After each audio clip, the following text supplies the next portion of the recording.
Thank you for listening to The Luminous Mind. Remember to subscribe to our free podcast so you won't miss any of our illuminating content. Here is episode 196. Whatever you choose to do, whatever approach you choose with your education, whatever approach you choose with your intervention, do it. Put the time in that's needed. If you're schooling, school. If you're taking a break, enjoy taking a break. Whatever it is you're engaged with, wholeheartedly engage with it.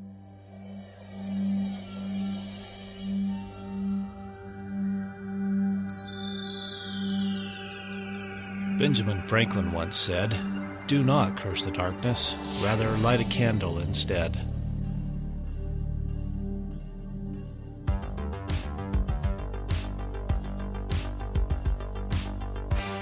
If you're ready to set your mind on fire, then prepare yourself for the Luminous Mind with your host, Rebecca Bowman.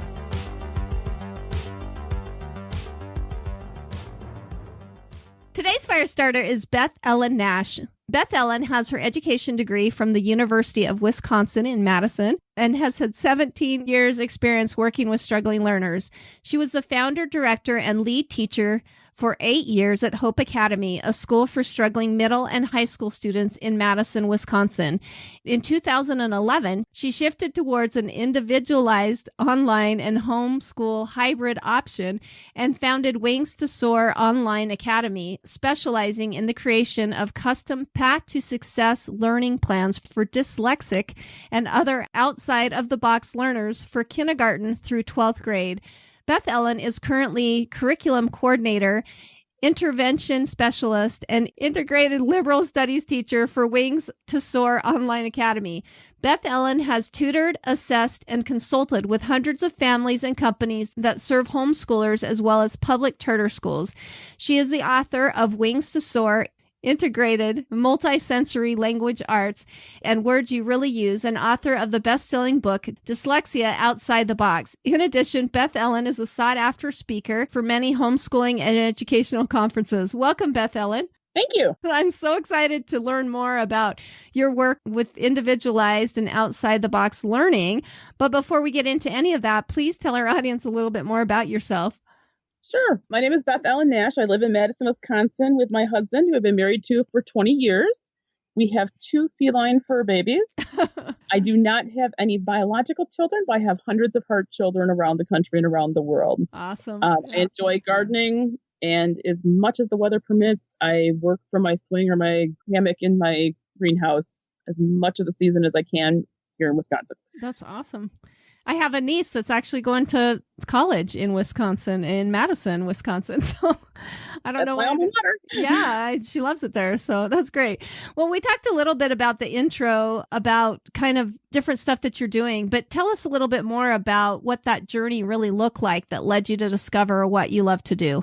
Sure. I knew from my very first school of education class, when we were asked to write our philosophy of education paper, that I was not going to fit in the traditional school. That was a sophomore in college, and I knew someday I was going to have to start a school someday to do education the way I thought it needed to be done.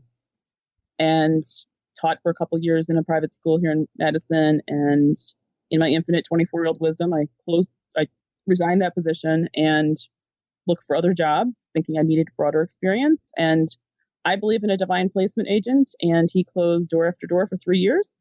And I know now, looking back, that I would have been incredibly happy in many of those positions. I would still be there, and I wouldn't be making the difference on the scope that I meant to make. So if you wanted to teach since you were in first grade and don't have a classroom because you gave it up, you tutor. And who do you tutor? You tutor struggling learners. And that really developed the passion in me for working with struggling kids. I feel like God graciously gave me easy cases to start with, where, everything I was, the first 2 kids I started with, everything I learned in my basic Orton Gillingham training worked. And they were making great progress. They were cooperative. And then my third one came along, and I started having to find new strategies and take additional trainings. And because the core worked, but I needed to find more engaging ways to interact with her. And then gradually over the years, lots of other kids with lots of other challenges came across my path, and took specialized trainings and did tons of reading and research to meet those needs as they came across my path. That's awesome. I really love that story. I mean, like you were talking about, sometimes you have those challenges and setbacks to help us, really find our place of where we're really meant to call and, to be called and make the biggest impact in our lives. What do you really feel like? I kind of want to go back to, how come you felt like maybe that you were going to be in some type of outside of the box, traditional thing? I mean, was there something that kind of set that off at the beginning? I mean, what was your thought process back then? Yeah, I really just knew that I wanted to do more personalized education than the system was going to allow, that things needed to be customized and personalized to kids in a way that was going to rock the boat too much in the traditional system. And actually, during that time where I was between jobs, I did some long-term subbing, and one of the teachers, there were 4 kids in the class who, not the 4 who had identified special needs, but 4 additional kids, who weren't identified, who failed every test. And I said to one of the teachers at lunch, mind you, I'm the long-term sub. What do I do? These kids are just failing every test. Any suggestions? And she said, some of them just aren't going to make it. I was silent outwardly, but inwardly I just screamed, not on my watch. Not if there's anything I can do about it. That's awesome. I was doing a long-term sub for 3 months, and I was working 12-hour days to customize curriculum, create alternative paths, meet extra with kids, getting those kids identified or referred to see whether they qualified for services, and anything I could do. And we did a big alternative assessment for their last math unit, and I'm pleased to say that 3 of the 4 of those kids got A's on that final assessment because I gave them different ways to show their learning. That's awesome. And they could learn. They could show it. They just couldn't show it in the traditional way that we wanted them to see it. Yeah. So it really just galvanized me. It was like, I knew I wanted to start a school someday, and it was like, and I wasn't trying right then because I'm like, I don't have enough experience. And I thought I'm way too young. What do I know? And then as I tutored over the course of those next 3 years, the 3rd year, there was just a number of the families I was working with. My dad had an educational store, and I worked with a number of homeschool clients. And several of my clients I was tutoring and doing a couple little classes with said, could you provide a little more guidance for our program next year? And I wasn't trying. I wasn't pushing on the door to try to, I'd pushed on the door to try to start a school like 2 other times over the previous 3 years, seeing, is now the time? Is this the right situation? And I wasn't trying at that point. And that was mid-July. We had the conversation with 3 families, 5 kids saying, maybe it should be a school. And 6 weeks later, we started school. And we started with a university model school. So this was back in the physical days. So I had kids actually with me 2 days a week. And we had 9 kids when we started 6 weeks later, and started 2 days a week. They did assignments the other days. And then the next year we went to 3 days a week. By the second semester, we went to 4 days a week. And then the following year we went full time. So I did that for 8 years. And in 2011, I'd had people in so many countries or cities around the country saying, I wish your school were here. I talk at homeschool conferences, I consult, and they were like, I wish your school were here. And I realized with where the internet had grown to, it could be. And that the economy wasn't supporting doing a physical school with a small number of kids very well, but that if I used the power of the internet, I could actually reach hundreds of kids. I mean, currently we have 124 kids in 20 states and 4 foreign countries. And, I'm helping all those moms as well. And we were just reaching a lot more kids than we have between 3 and 13 kids a year in the physical school. And we're just helping to help a lot more kids now. So we trained, we did that. I learned a lot. And since I don't have children, it was really like I was homeschooling though with those 3 to 13 kids at a time. So I got a lot of experience of what it's like to teach in that environment and can really relate to a homeschool mom, even though I don't have kids of my own. And now I can come alongside and help them and use my expertise to help them in just the pieces that are what they need. Wow. I've talked to a number of educators that, when you're in an education degree and you're going through some of those classes, they have a lot of apprehension for homeschooling. I mean, did you really feel like that? I mean, how did you become okay, I guess? I mean, or were you always like that with homeschoolers? I mean, what was your experience working with kids that were kind of at home? So my first experience with homeschooling was I was a junior in high school and my dad started my dad had a Christian bookstore at the time, and was asked to bring Christian fiction to the local homeschool convention. And so he started being asked to come to more and more homeschool conventions. So by the time I was, getting out of college, he was exhibiting at multiple homeschool conventions. So it was just, and actually shifting the focus of his business away from Christian books to educational books. Oh, wow. And so my interest in education helped to fuel his shift in the direction. And then, also just he had been asked to bring stuff to these conferences. And so I started going along to the conventions with him during summer vacation or during a spring break or things like that. And, using my education expertise to consult at the booth. And I loved consulting. And then I started getting asked to speak at conferences and, spoken at conferences all over the country at this point, and decided that was part of my shift, deciding to close the school and do more online, is I was totally energized when I was at conferences with people. And I couldn't do as many of those doing the consulting, the speaking, being tied down to being full-time with kids on a day-to-day basis in a physical location. Yeah. So by shifting online, I could do targeted times where I could be doing the online education, and then I could also speak and consult and do that part that I love. That's awesome. So, I mean, it really was like God was leading you by the hand, preparing you for this. That's really awesome. It's ironic because my husband and his brothers were homeschooled kindergarten through 8th grade. We didn't even hear about homeschooling. The first we ever knew about homeschooling in my family was when I was a junior in high school and Dad was asked to go to that conference. So, so ironically, my husband had long experience in homeschooling.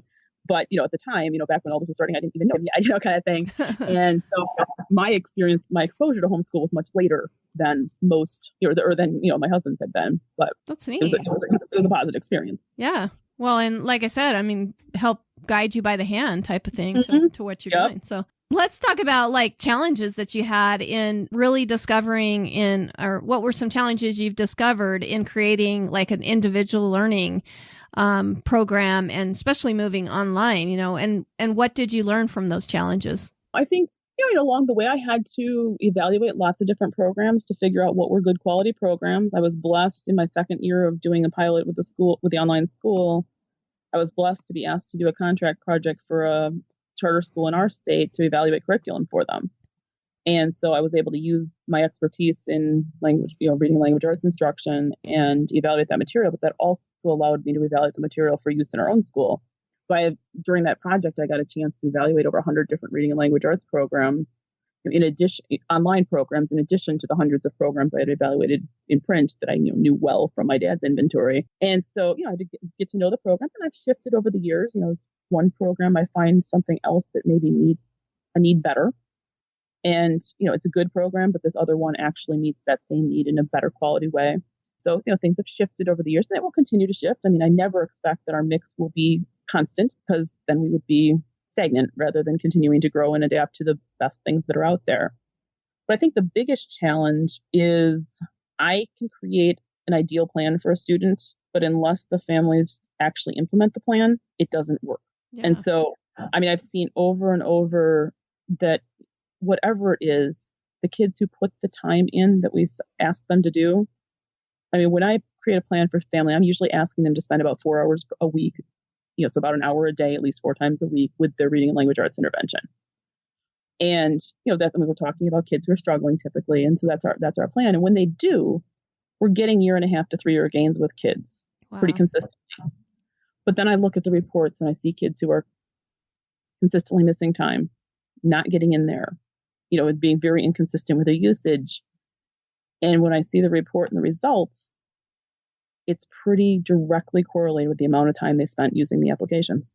Wow. And so it just breaks my heart when I know what could have happened and see it being inconsistently used. And so, that's probably the biggest challenge.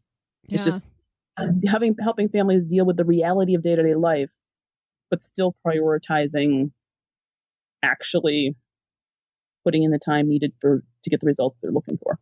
That's awesome. Well, and really, I've talked about this a number of times on my podcast, that learning is just so, there's got to be that self-determination, that self-direction to really, it doesn't matter what kind of education you have. If that's not there, if that spark's not there and the family's not willing, then, you're not going to go anywhere. And so, yep. So yeah, I mean, we got to be a team. I mean, I can create a plan, but we have to partner as a team to make it happen. Yeah. Well, and I feel like you kind of already mentioned this, but maybe we could pinpoint some things. But, when you were with that first teaching experience of, some of these kids were just not going to reach, tell us maybe some challenges that some of these challenged learners have and why individual learning is so important for those particular type of learners. I think individualized learning is really important for every kid, but especially kids who have challenges because, I mean, my specialty is dyslexia. So I work with, with lots and lots of kids who have dyslexia. And with dyslexics, but I really would say pretty much any learner, it's typical to have at least a 3 to 5 year span in their skills within themselves. And even like within just language arts, let's just go to language arts. People think of, it's just reading language arts. I should pick a 4th grade curriculum because my kid's in 4th grade. But if their kid really has gaps in spelling back at 1st grade and their vocabulary is actually through the roof and they're working at a high school level in vocabulary and their comprehension, most dyslexics actually have much better comprehension than they can read the words. So maybe their comprehension's at 3rd or 4th grade. And they're still having some phonics struggles at, filling in some things in 2nd grade. And then their writing is lagging because all the other struggles. If I pick a 4th grade curriculum for them, just pick a canned package, pick a 4th grade curriculum, it's not going to fit them in anything because they really are, no kid is a canned package. They're a composite of skills at a range of all the different sub skills. And that doesn't even take into account something like math and those other skills as well. And so unless we target each of the skill strands at where they are, we're going to be missing the mark for a lot of them. Yeah.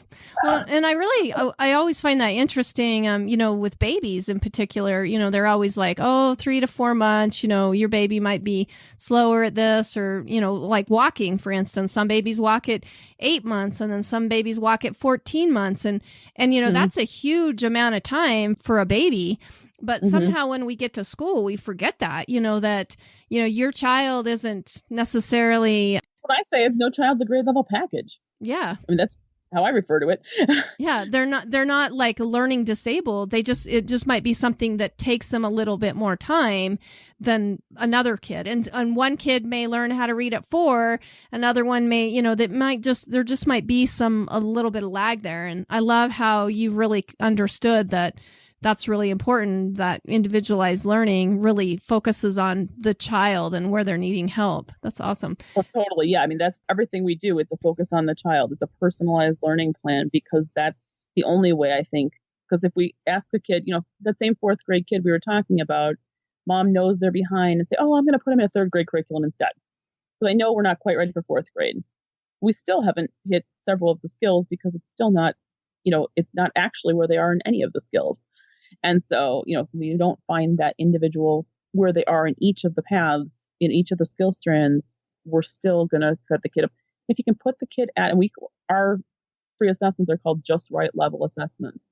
I want to find the child's just right level in each area because that where they can be confidently, independently successful is where they're going to start building up that confidence that, I can learn after all. Yeah. And I'm not stupid. I actually can do this and I'm actually learning and they can feel good about it. So finding that just right level is critically important for them to be able to start feeling good about themselves. And that makes a huge part of the difference in making the gains too. Yeah. And a teacher who understands that definitely helps too.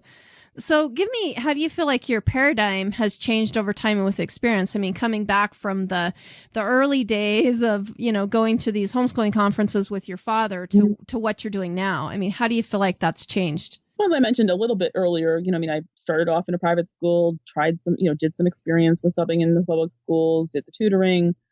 Even though I'm an Orton Gillingham trained tutor, I don't do the tutoring anymore because we're actually getting better results with the kids with the online programs than I ever got as a tutor. And it's not that like the Orton Gillingham tutoring is bad. I mean, Orton Gillingham's a great approach for dyslexics, and many of the programs we use actually are Orton Gillingham based. It's just the brain needs the time working with the material And most families can't afford the 4 hours a week their kid needs with a tutor. Yeah. And, so so it's not like that doing the online programs, the programs are that much better than working with a live person. It's just reality for most families' budgets. If you can spend approximately what you'd spend a month to do the online programs for what you spend for an hour of tutoring, well, if you can only afford, most families pick, like, okay, we'll do an hour a week of tutoring. It's really a stretch to our budget. Well, their kid's getting 4 hours a month. If they're doing 4 hours a week instead, they're getting 16 hours a month for, less than the cost, roughly, typically it's about the cost of what a tutoring session would cost. Yeah. And so, they're paying less and getting way more time. And so the brain can actually make the progress. Well, and I love the fact that it's scalable, that you can you can help so many more families right. than, before when you're just doing individualized tutoring, you can only do, 4 or 5 families a day, but this way hundreds could benefit from your work. Yeah. Right. And I can come alongside and do coaching appointments when the family needs the intervention, needs the help, as opposed to, every week, just doing these couple families, like you said, do 3 or 4 families a day, and then you're out of time. I can come alongside. Sometimes it just needs to be an email quick question. Yeah. All I need is 5 minutes to respond to somebody's, tweak a plan, or we schedule a coaching appointment, to problem solve something. And we can do a whole lot more. I mean, right now it's 124 kids, but I don't see any reason why it can't be hundreds and to be able to do, we can work with. Yeah. Well, let's hear more about your work with founding Wings to Soar Online Academy. What does the program look like, and how are families participating in your programs? Sure. So what it looks like is different for every kid because it's personalized. Although we do have some, this is what typically happens. I would say maybe 3/4 of our families are just doing reading language arts intervention with us. And that's something that's always been important to me. I don't want to say, you need to enroll in Wings to Soar and do everything with us. I want you to do the things that are going to help you. If a family's math program is already working, or they love the science curriculum they're using, I don't want them to feel like they have to ditch that in order to join us. They can join us just for the pieces that are right for them. That's awesome. So, given that our focus is, we work with lots of kids who don't have dyslexia, but I would say probably 80% of our kids do have dyslexia, since that is my specialty. Something around 70% of our kids just do reading intervention. Typically, within a year or two, we've gotten them up to speed. If they followed the protocol and done what I've asked, give me about 1 to 2 years, depending on how far behind they are. And typically, we've gotten them pretty close to caught up. Maybe not 100%, depending on how old they are, because sometimes, unfortunately, I don't get to start with them until they're 10, 11, 12 years old, and then you've got more to fill. But, often within a year or two, we're getting them caught up in the reading, and then we can start layering in.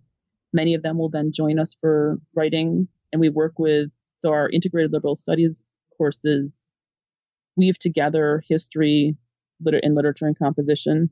So we tie those content area, and then we have the content area.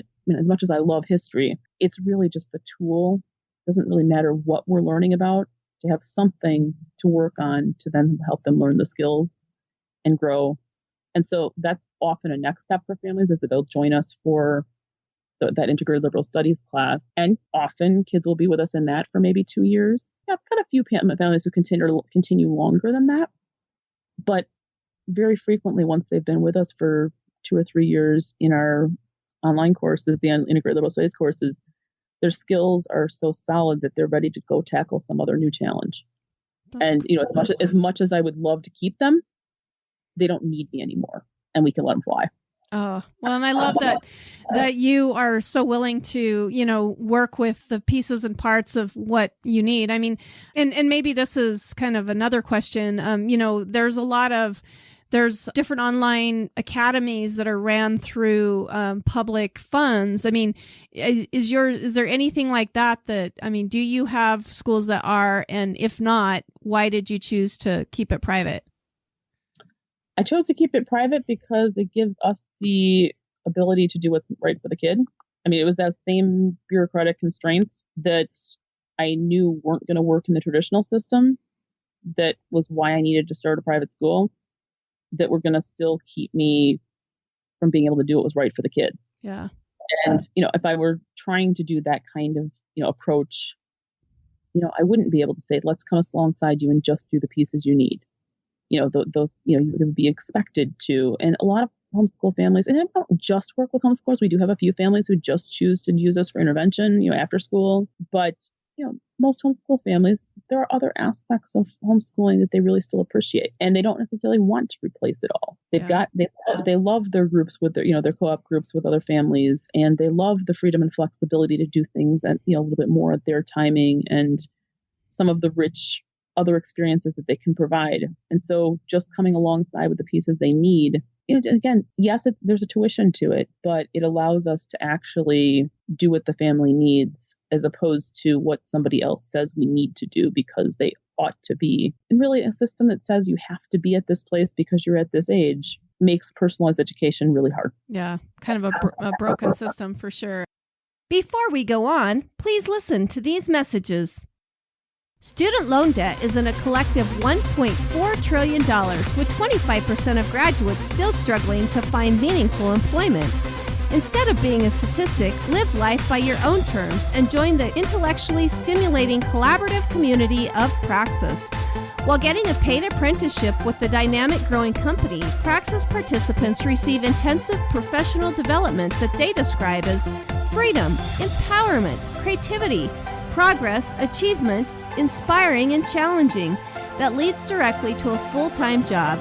To learn more about how you can ignite your future with this fire-starting collaborative community of Praxis, go to discoverpraxis.com/mind and view exclusive information for Luminous Mind listeners.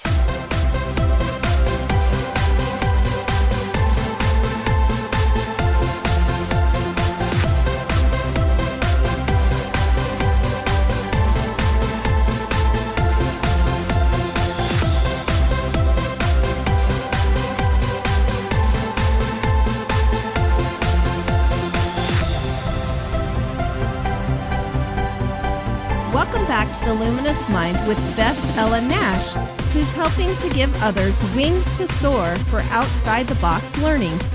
I love to specify that because, when you're dealing with the public and the private or whatever, sometimes there's some mudslinging going back and forth between the two of them. But I love to get your perspective on that, of why, you choose to focus on the private. And it's really like you said, about individualizing, being able to do what's best for the child instead of the educational bureaucrat. So let's kind of talk about, I want to hear a little bit more about how those programs work. Are they videos? Do you send reading material? You've talked about online coaching, but it definitely sounds like this is more of like a class that they're taking, and not just that it's just all on like written material or whatever, but maybe something that's a little more integrated. Tell me about that.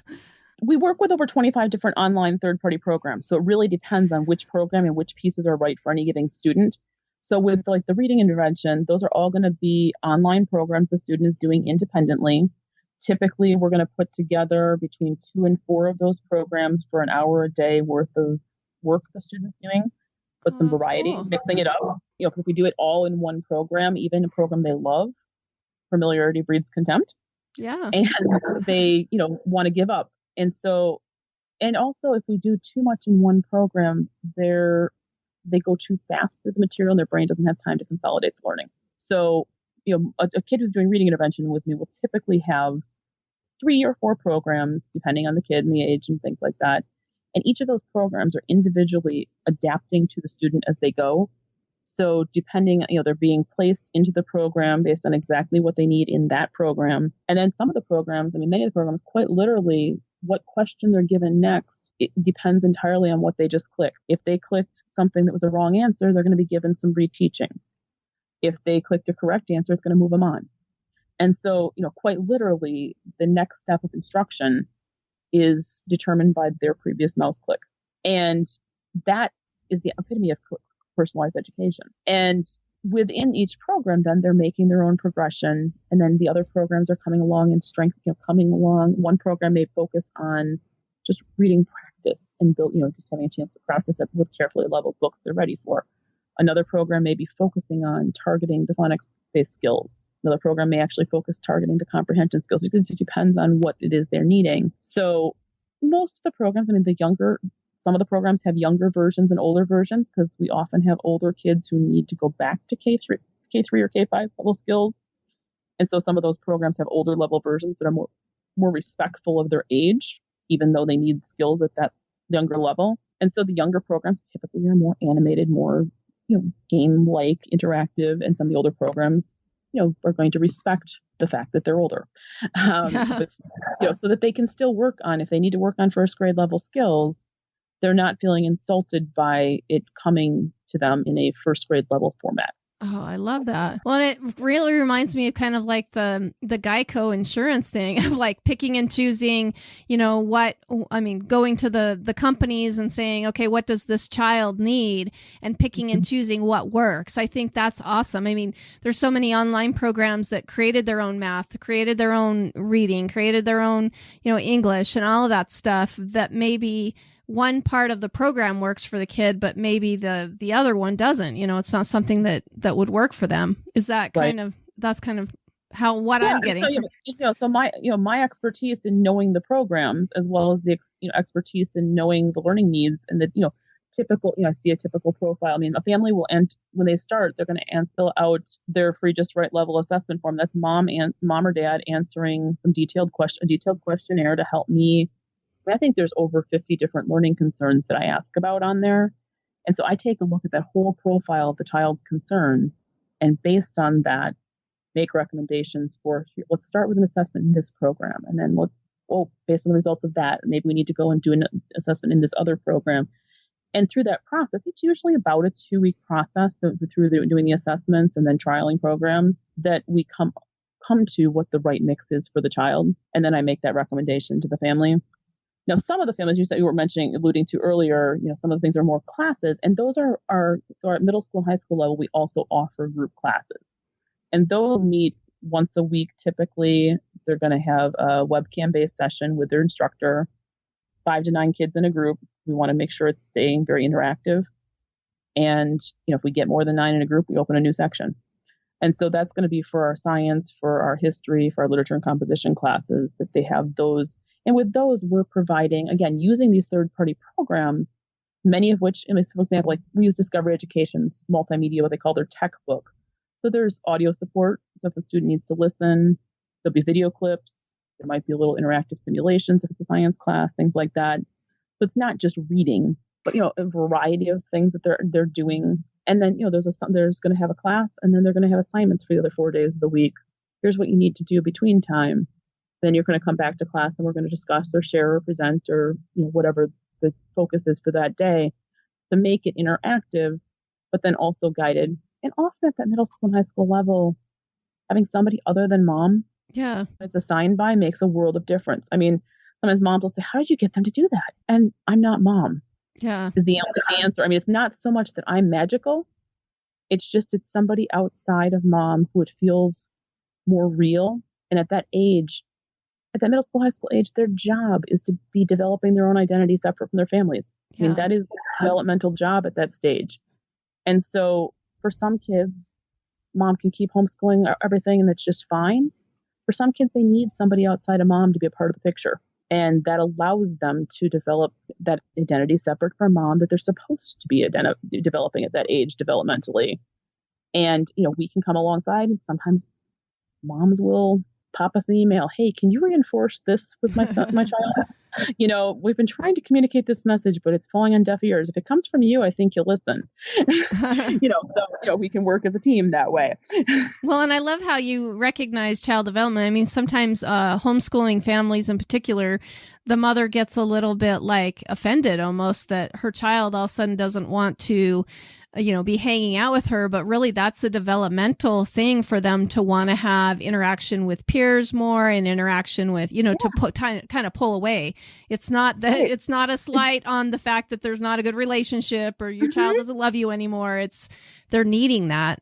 But they're feeling safe enough with your relationship that they can now explore those relationships outside of the home. Yes, exactly. Yeah. Awesome. Well, in the homeschooling world, we're hearing a lot about like unschooling, and which is kind of the terms of letting children direct their education. But one of the problems that I have with it is that I would love to just turn that over to my child, but they need direction too. They may know that they love ballet or know that they love building or something like that, but they don't know where to go for those resources. Do you also consider that? Like, what are the child's interests and what do they like to spend their time doing? And then let's teach them, these concepts in that form. Do you take that into consideration when you're doing evaluations? I would certainly take it into consideration. And if we're, especially when we're working on it with a student who's, in our classes, we get to know them in a much more deep manner. And may encourage them to bring in some of that interest into an assignment or something like that. We definitely encourage families to find ways to. I encourage every kid. The balance I find that's often healthy between unschooling and homeschooling is helping a student find a personal passion project and exactly. giving them time for that. Yeah, and helping them find those resources, but not that their entire day is that. Like especially with kids who struggle, the skill-based areas, they really still do need focus-directed instruction on reading, language arts, math, those skill-based areas. And I think if we just let them go explore, usually that they're still going to lag behind. But if we give them time in the midst of that to encourage them to have I call it a personal passion project and something that you care about. For some kids, that's going to be something that lasts a week. Some kids, that's a 3-month interest. Some kids, that's going to be a lifelong interest. Yeah. And if we give them time to explore that and help them find the resources to really grab a hold of it. I mean, we've got one student who she's showing herself to be a gifted writer. And we've actually encouraged her to, helped her find writing competitions she can start entering and really hone her writing skills. And, if that's appropriate, we're going to help a kid go there.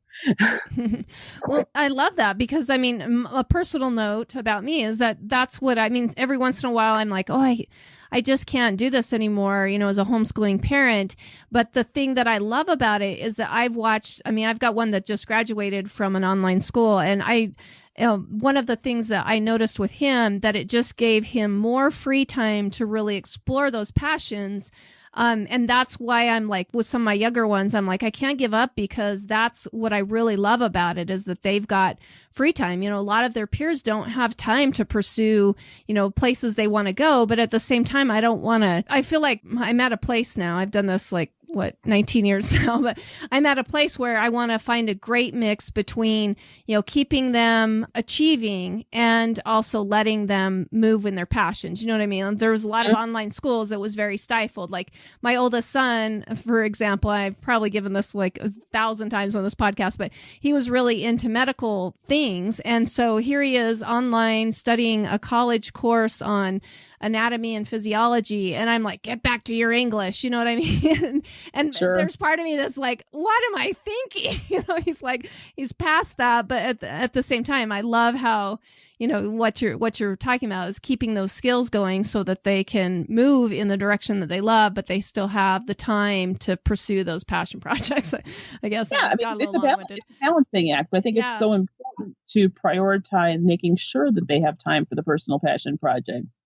And, I encourage families, if you've got a kid who, maybe, especially if they're a struggler, let's say basketball is their passion. I don't want to use basketball as the carrot or the stick for something. I mean, is it really, do I want to take that away? I mean, in a public school setting, often, a kid's not doing well academically, and so they get kicked off the team. Yeah. And that being on that team and that leadership role that they're developing there and the budding skills may be the only thing that's keeping them engaged with school. And, so I don't want to take away the thing that they're good at because we're working on filling in skills. Let's fill in the skills and let's also plan for time to do that thing that's their passion. Yeah. Use the passion to drive the education instead of as a stick to beat them over the head with type of thing. Yep. Awesome. Yep. Okay, great. Well, I want to hear a little bit about your book, more about your book, Dyslexia Outside the Box. What was the inspiration behind that book and how has it helped other people? Well, Dyslexia Outside the Box is a culmination of my 17 years experience working with dyslexics. And probably about 2.5 years ago, I created a course on Udemy about dyslexia, trying to start getting the information out of my head and sharing it with families. And I decided, perhaps I should, so I started with having somebody transcribe that course as a core of the book. And then it took another 2 years worth of work to get it there, to get it to where I wanted it to be. But, it started there. And then it was really, how can I best communicate to parents? And really the book is for parents. I mean, teachers can benefit as well, but it really is for parents. What I've learned over the years, some of the expertise, pulling together some of the wisdom from some of the writers I've been inspired by, and putting it in one accessible book for the families. So for me, I really want to emphasize to families, your kid's not broken. Just because they have dyslexia, it's not something that needs to be fixed. In fact, you can't fix it because it's not broken. It's a different wiring. Their brain is wired differently, and we need to embrace that unique wiring. That does mean that they need to be taught in different ways for some subject areas. That does mean that certain things are harder, but the same fine detail skills or the two-dimensional skills that tend to be weaker for a dyslexic, the flip side is they tend to be phenomenal with the three-dimensional skills. Or the flip side of the weak fine detail skills is they tend to be great at big picture thinking. And so recognizing that helping families realize that it's not that my kid's broken. They're just wired for excellence in a very different way. And if I'm wired to be really good with three-dimensional visual spatial type skills, it makes sense that the 2D stuff comes a little harder. And we have to approach that in a different way, and they may need a little extra support learning that skill. Just like I'm not wired for excellence in the 3D visual spatial. I have to work really hard when I need to do something of those kind of tasks. And that's the opposite of my wiring. And so, if you're wired for excellence in one way, the opposite is going to be a little more challenging. So it's not broken, it's just different. Oh, I love that message because, there's 2 points I think that I could go with this direction. One is, as a parent, if your child is the slightest bit different than the norm child, sometimes we get a feeling we've done something wrong as a parent, which is, and we don't, and then that sends a message to our children that somehow they have a learning disability, and that instead of embracing the fact like, well, you're just different in this area and that we're gonna, like, you have strengths in other ways. Does that mean, and then the kid feels like if we send the wrong message, it can play a horrible song in their brain forever that somehow they are broken. And and it also sometimes just the whisper behind the hand, afraid to say what you think it is. You know what? I have one little boy, I gave a talk about the flip side strengths and challenges of dyslexia at a conference. This little boy was probably about 8, and he came up to me afterwards and he had a big grin on his face. And he said, you know what? I think I'm dyslexic. And, like what I'd been describing, both the strengths and the challenges totally fit. And he finally had a name for it. He knew something wasn't, things were coming harder for him than for some other kids.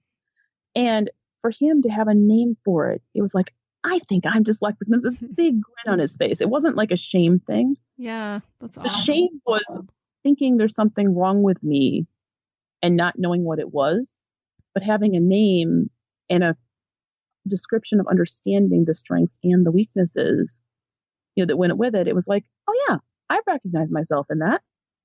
And it was empowering to him. Yeah. Oh, I love that. That's kind of like all of us. There are different ways that all of us feel a little broken. And sometimes we're always chasing that, trying to fix it. But if we can just learn how we're just different in that area and use that, use our strengths, and then also use our strengths to help build up our weaknesses, you know what I mean? Then it works. I mean, all of us feel that way. We just like a name to put to it. That's great.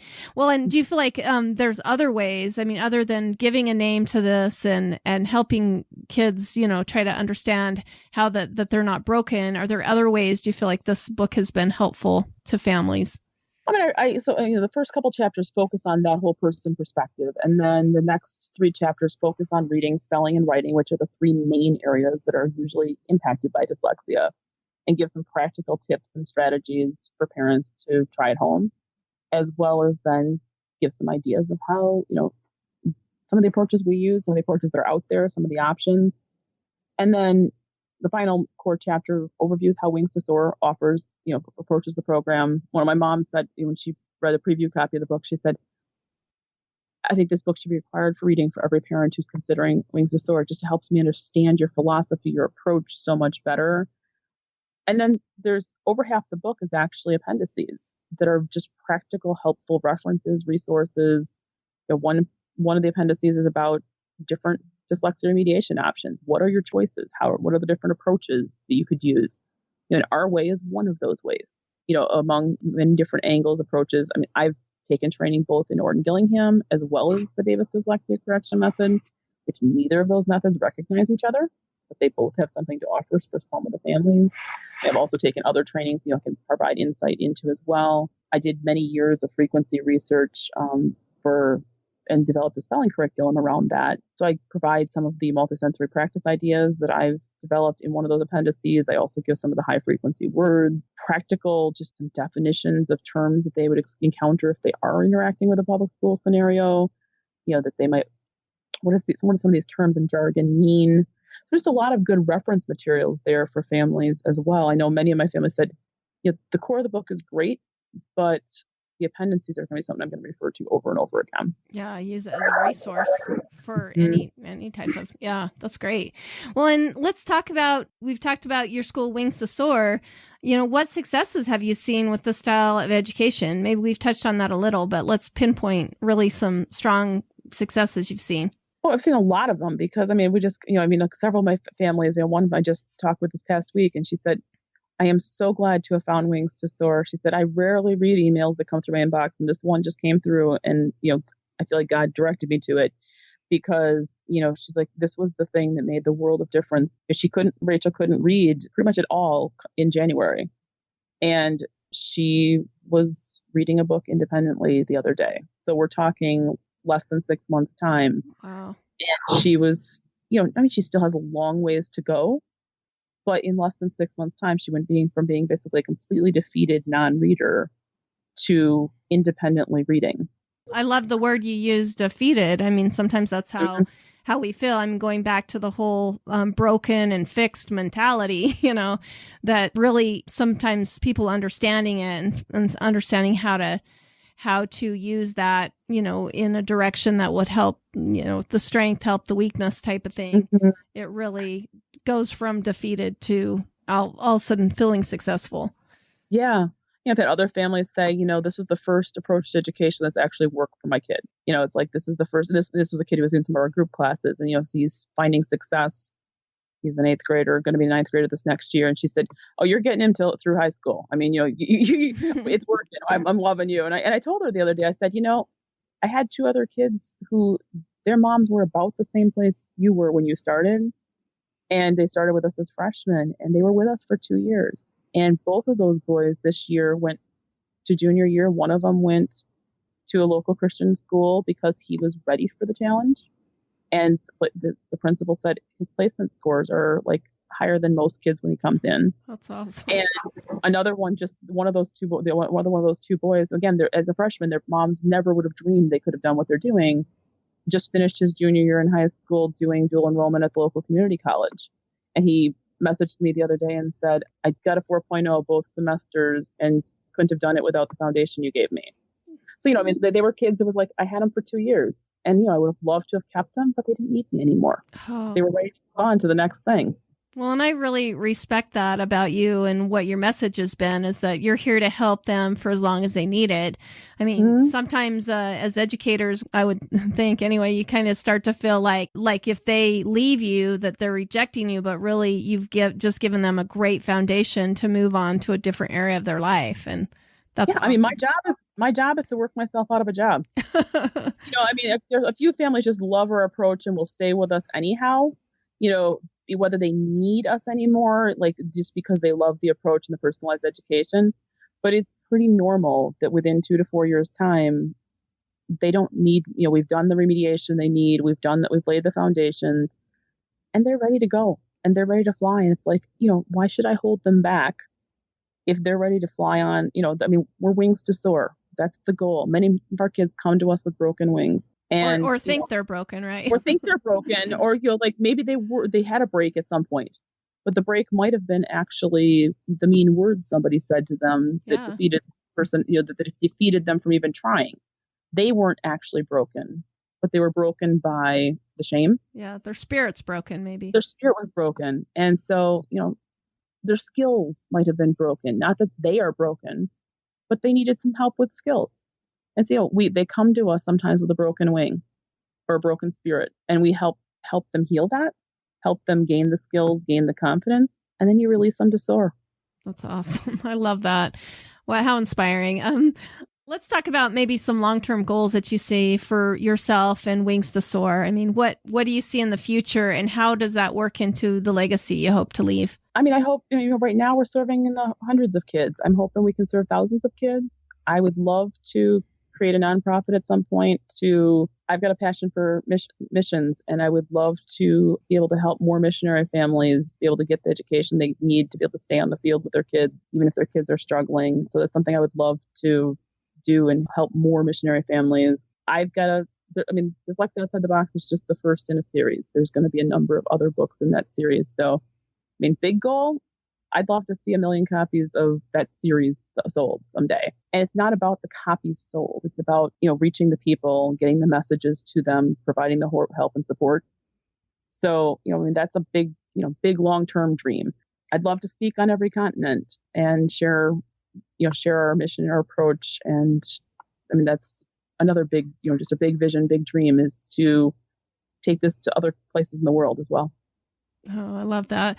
Well, and your message, like you said, it's not about the number of copies necessarily for your accolades, but actually to help more people feel less broken and to help them continue to fly. That's awesome. And they have the practical tools to help their kids with whatever the aspect is that we're working with. So, That's great.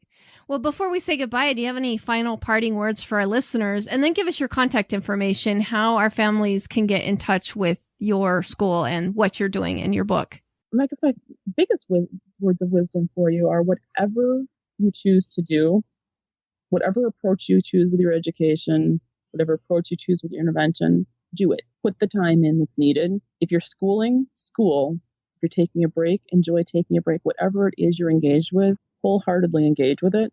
So if your protocol, if you choose to work with a private tutor, if you choose to work with any other intervention program, whether it's Wings to Soar, anything, do the program as it was intended to be done, and you're going to get a lot more benefit from it. So whether you work with me or anybody, if you're going to do it, do it. That's awesome. Be fully engaged. That's what I get. Be fully engaged. Do it. Make intentional choices when you're choosing not to. If you're saying, today is a water park day and we're going to choose to take the break, be intentional. Take the break intentionally. Don't just let things slide. Be very intentional about, am I choosing to not do this? And if so, I'm recognizing it's the choice I am making, not just, I guess we didn't get to that.